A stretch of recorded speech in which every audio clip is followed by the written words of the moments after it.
Mesdames, Messieurs, bonjour, merci de nous accueillir chez vous en ce samedi 28 mai. Bienvenue dans notre édition de la mi-journée sur Alizé.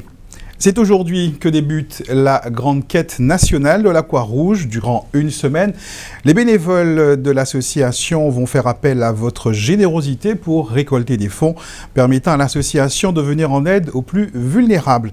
Ces journées nationales sont aussi l'occasion pour la Croix-Rouge de mieux faire connaître ses actions auprès du grand public. En Guadeloupe aussi, de nombreux bénévoles vont se mobiliser dans les grands centres commerciaux et dans certaines communes pour des animations. C'était le cas aujourd'hui à Basse-Terre, Cornolivos, avec des associations culturelles de la région. Dans la commune voisine de Baïf, c'est une grande marche blanche à laquelle la population est invitée aujourd'hui. Une marche en l'honneur de Romaine Rosette Lamaille, décédée dans un accident de la route le 13 février dernier. Cette dame âgée de 94 ans a été fauchée sur un passage protégé en plein bourg de Baïf. C'est pour lui rendre hommage, mais aussi pour sensibiliser la population afin d'éviter d'autres drames du même type que sa famille a décidé de cette marche blanche. Un hommage complété par l'inauguration d'une stèle, vous le voyez en sa mémoire. Une stèle qui a pu voir le jour grâce au concours des autorités, parmi lesquelles Marie-Yveline Ponchateau-Théobald, le maire de Baïf. Elle s'est confiée au micro de Muriel Barlac. C'est une grande amie, une grande militante, une ancienne agent territoriale de la ville. Donc vous comprenez bien que je la connais depuis de longue date. Donc c'est vrai qu'aujourd'hui, se rassembler autour d'elle dans ces circonstances, j'aurais aimé que ça soit autrement. Bon, les choses sont ce qu'elles sont. Ces enfants ont voulu lui rendre un hommage. Ils nous ont fait part au sein du conseil municipal. Donc ce que nous avons accepté sans problème. Et on a voulu que ça se fasse dans la sobriété. Mais c'est surtout aussi dans le cadre de la sensibilisation, de la prise de conscience. Parce qu'aujourd'hui, on voit vraiment du tout et du n'importe quoi sur la route. On a l'impression que les gens conduisent et on se moque de ceux qui sont à côté. Et moi, je pars du principe qu'il faut privilégier le vivre ensemble partout, dans tous les domaines, quel que soit l'endroit où l'on est. Et sur la route, je crois encore davantage que chez soi. On ne peut pas avoir un policier, un gendarme derrière tout le monde. Donc c'est vraiment la volonté, la prise de conscience de chacun et qui doit se dire, je suis sur la route, je conduis pour moi, mais je conduis aussi pour les autres, qui sont à côté de moi, qui sont derrière, qui sont en face. Dans notre édition de 19h, nous vous proposons un reportage plus complet sur cette marche blanche organisée ce matin à Baïf. Le 27 mai 1848, le gouvernement provisoire de la Deuxième République signait le deuxième décret de l'abolition de l'esclavage dans les colonies françaises. Un mois plus tard, le 27 mai, l'abolition de l'esclavage est promulguée pour la Guadeloupe, permettant aux esclaves africains de retrouver la liberté. C'est cette date historique qui était commémorée hier au fort d'Elgrès à Basse-Terre, à l'occasion d'une cérémonie officielle réunissant les plus hautes autorités du département, parmi lesquelles, bien évidemment, la présidente du conseil départemental, le président du conseil régional, le préfet de région et un parterre de personnalités qui étaient venus écouter religieusement les déclamations des lycéens de Basse-Terre. Reportage Éric Pommier. Article 8. À l'avenir, même en pays étranger, il est interdit à tout Français de posséder, d'acheter ou de vendre des esclaves. La lecture du décret du 27 avril 1848, effectuée par un jeune lycéen de Basse-Terre en guise d'ouverture de la célèbre journée de commémoration du 27 mai, toute une symbolique. Face aux autorités de Guadeloupe, tous bords confondus, d'autres élèves du lycée Gerville-Réache ont fait monter l'émotion d'un cran avec la lecture de versets d'un texte du poète haïtien Rodney Saint-Éloi. Cette vent, mon amant n'a pas de nom. Il est l'arbre qui essaime, l'auberge qui berce la source. Cette mai, nous commémorons la libération de 87 000 esclaves.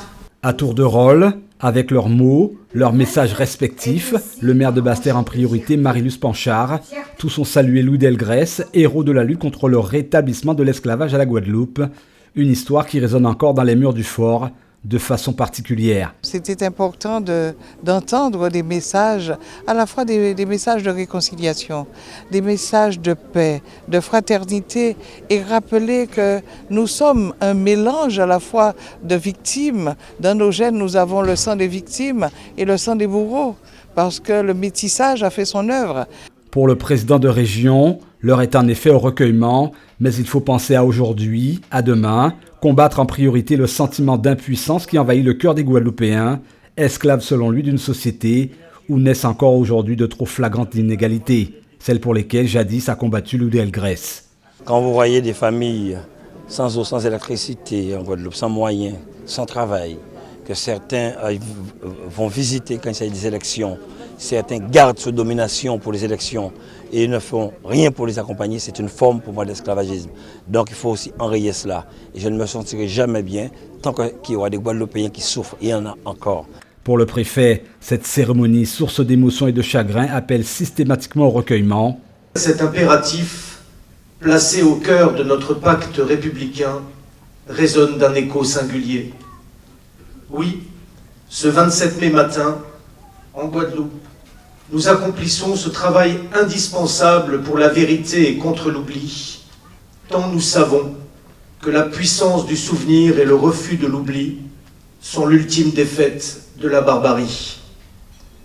Oui, ce matin, dans ce fort Louis Delgrès, nous entendons rendre une dignité posthume à des générations de vies brisées, une mémoire ineffable à des hommes, des femmes et des enfants martyrisés. Après les discours, place au dépôt de gerbes.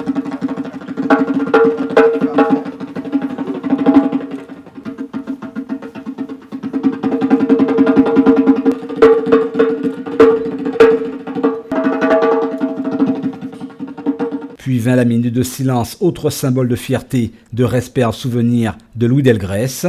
Pas de cérémonie sans un autre temps fort, les derniers jours de Delgrès, de la pièce de Catherine Lara en scène, la troupe Actum, l'occasion d'un retour dans le temps qui claque 168 ans après, comme un coup de fouet de rappel pour que chaque Guadeloupéen se réapproprie son histoire.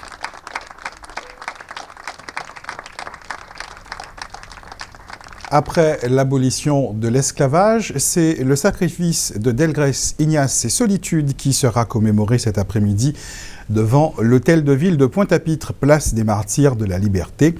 Toujours à Pointe-à-Pitre, le colloque Christianisme, Liberté, Esclavage et Mémoire se poursuit. Cet après-midi à la salle Georges Tarrer avec une projection de films et une série de conférences sur notamment la Bible et l'esclavage. Autre rendez-vous, cette fois à Saint-Claude à partir de 15h. C'est la traditionnelle commémoration sur la stèle de Delgrès à Matouba. C'est l'historien guadeloupéen Raymond Boutin, docteur S. Lettres, professeur agrégé d'histoire, qui était invité de Télescopie, le magazine hebdomadaire de décryptage de l'actualité, présenté par Jean-Luc Icard. Je vous propose d'écouter un extrait, de voir ou de revoir un extrait de cette émission où Raymond Boutin revient sur la transmission de l'histoire de l'esclavage aux jeunes générations. Trop souvent, dans la société guadeloupéenne, on d'un revers de main, on dit ouais, on ne nous a jamais appris la question de l'esclavage. Je réfute ça parce que moi, à l'école, les gens qui étaient en classe avec moi à Petit Canal, on nous en a parlé. Et je vais même au-delà. Nos maîtres nous avaient projeté un film qu'on a retrouvé récemment qui s'appelle La Montagne verte et qui décrivait aussi bien le travail que les sévices subis par les esclaves. Donc c'est trop facile de tout simplement envoyer tout d'un revers de main. C'est une forme de paresse intellectuelle, c'est ça? Non, moi je n'ai pas le pouvoir de dénoncer quoi que ce soit. Je dis ce que je sais. Les gens font ce qu'ils veulent avec. Moi, j'ai aucune fonction de dénonciation.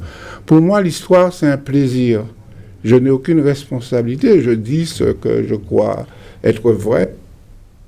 Autre personnalité guadeloupéenne à s'exprimer à ce sujet, Ernest Pépin, interrogé par notre journaliste Jacques Damprobe, le poète et écrivain, parle de mystification pour qualifier les conditions de l'abolition de l'esclavage en Guadeloupe. Je vous propose de l'écouter.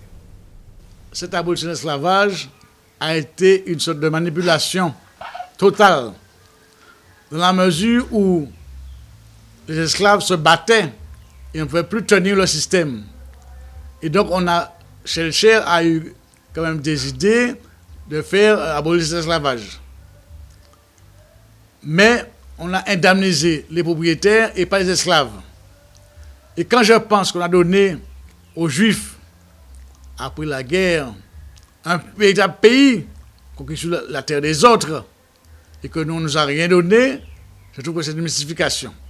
Parce que nous avons hérité d'un système, après être devenus citoyens, d'un système départemental, qui lui-même est une mystification, qui nous oblige à rester dans une situation d'opprimés, d'aliénés, d'hommes considérés comme des sous-hommes, que finalement nous subissons allègrement, j'ai presque envie de dire, sans pour autant aller au fond du problème et comprendre tout ce qui est joué au niveau de l'histoire. Et c'est l'occasion de faire prendre conscience, on doit d'avoir conscience des parcours que nous avons traversés, qui ont toujours été des parcours de dupes, et non pas des parcours de responsabilité et d'émancipation réelle. Ernest Pépin parlait à l'instant de prise de conscience. C'est aussi le leitmotiv du LKP autour des commémorations de 1802, 1848 et 1967. Fait mémoire mâchée, fait conscience vancée. Après une marche au flambeau hier soir dans les rues de Pointe-à-Pitre, le prochain rendez-vous du lionnage contre profitation est programmé pour le 2 juin devant le tribunal de grande instance de Pointe-à-Pitre, où une audience doit avoir lieu au sujet de la requête déposée par certaines organisations au sujet de l'indemnisation des anciens colons. Dans le cadre du colloque Christianisme, Liberté, Esclavage et Mémoire, Jean-Claude Girondin et Alain Nisus étaient en séance de dédicace ce matin à la Librairie Générale Jazor pour l'ouvrage intitulé « Nouveau regard sur l'esclavage » paru aux éditions Empreinte en 2015. Les commémorations autour de mai 1802 ou de mai 1848 sont l'occasion de mettre en avant différents ouvrages traitant de ces périodes. Muriel Barlagne nous propose une sélection. Leurs titres sont sans équivoque. Les ouvrages qui parlent d'esclavage sont bien là, en tête de gondole, mois de mai oblige. Des centaines de livres en tout genre qui ne sont pas forcément récents. Essais, actes de colloque, romans, bandes dessinées, ces ouvrages sont le plus souvent écrits par des chercheurs, des universitaires ou encore des enseignants.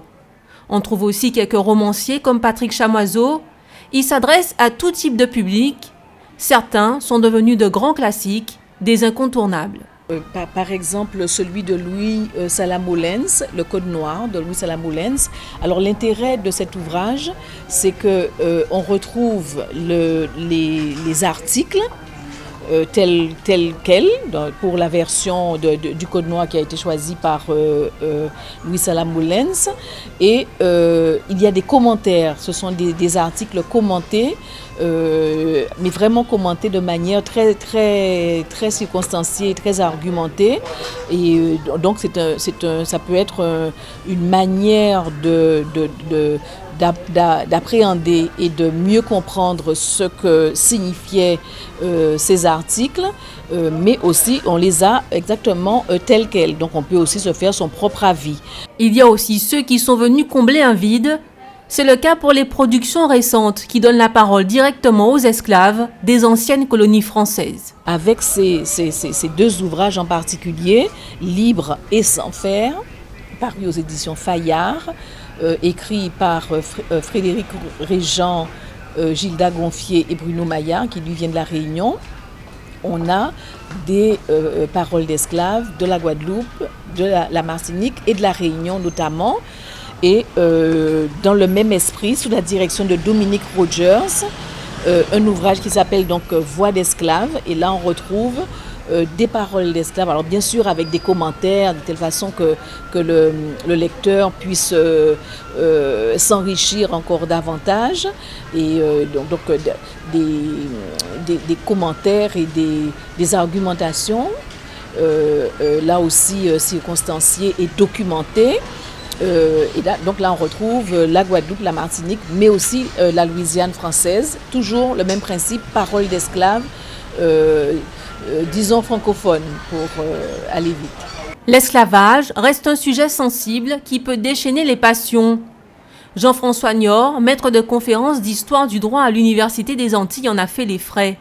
Son livre, Le Code noir, idée reçue sur un texte symbolique, sorti en février 2015, a été très mal reçu par certaines personnalités locales.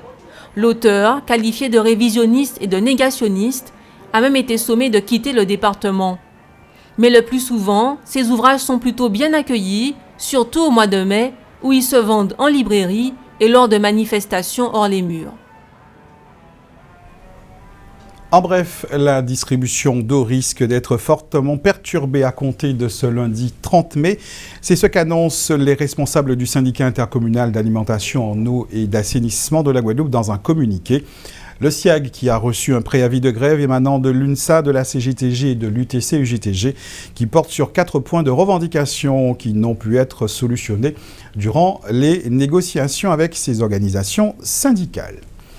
En Martinique, la grève à l'usine d'eau de Didier est sur le point d'entrer dans sa 2e semaine. Les employés qui ont cessé le travail réclament une hausse de salaire et une prime annuelle. La direction, qui refuse de céder aux revendications des salariés, a décidé de les assigner au tribunal.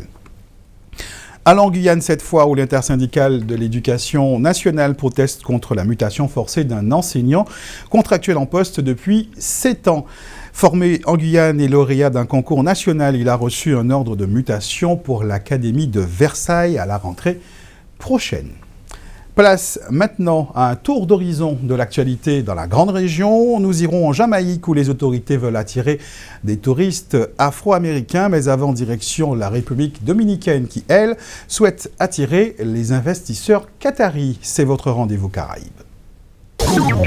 Le ministre de l'Énergie et des Mines de la République dominicaine, Antonio Isa Condé, a présenté un plan de développement, d'exploration et d'exploitation des hydrocarbures de son pays lors de sa récente visite au Qatar, où il a participé en tant qu'exposant au 16e Forum de Doha.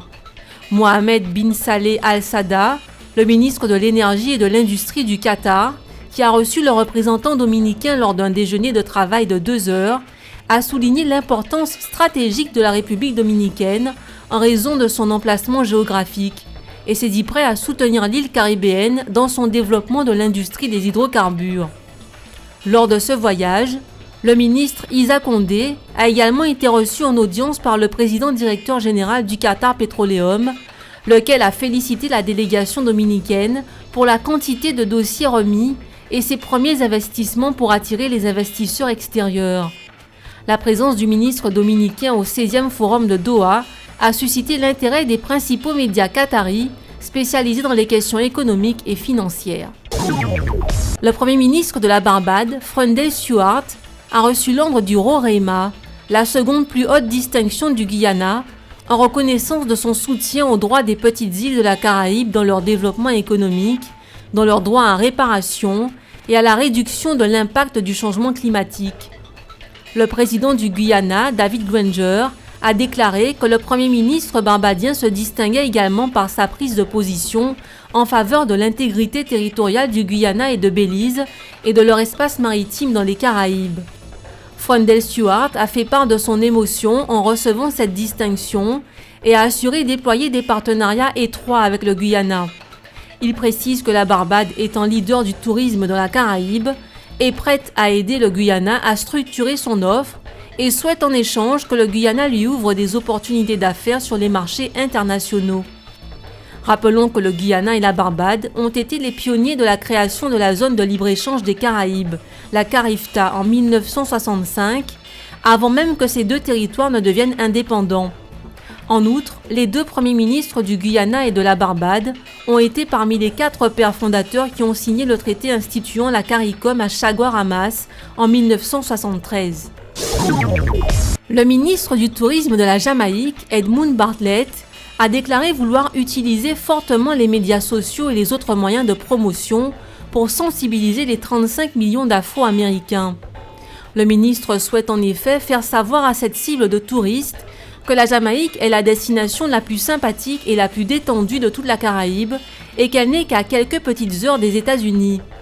Edmund Bartlett envisage positionner la Jamaïque sur plusieurs marchés fortement rémunérateurs et déployer une image à l'international d'une île cool où il fait bon vivre.